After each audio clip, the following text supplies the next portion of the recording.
Why does the Chinese Communist Party want to start another fire in the Middle East? What is its strategic purpose?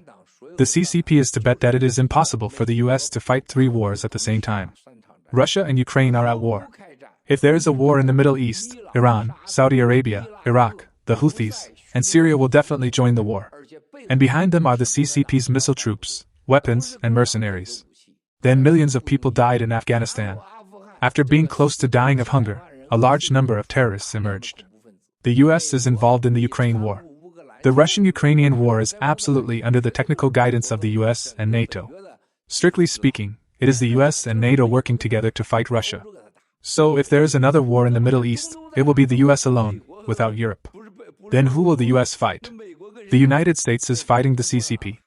Then, when the CCP goes to attack Taiwan, it is impossible for the US to have a third war going on at the same time. The US current strategy is to win 2 wars at the same time. This policy was formulated after the Iraq War in 1997. From 1997 to 2000, the US determined its strategy to winning 2 wars at the same time. In Yugoslavia, when the US determined to win, the US bomb delivery was changed from once every week or 2 weeks to once every 48 hours. So now the CCP is betting that the US cannot win 3 wars at the same time. The CCP set fire in the Middle East just to cover up his attack on Taiwan.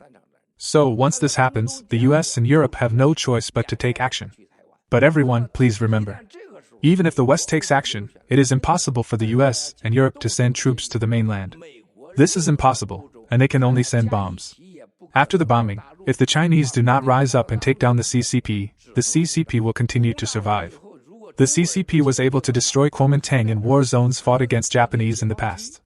Some bad guys like Big Head Lude are still broadcasting live.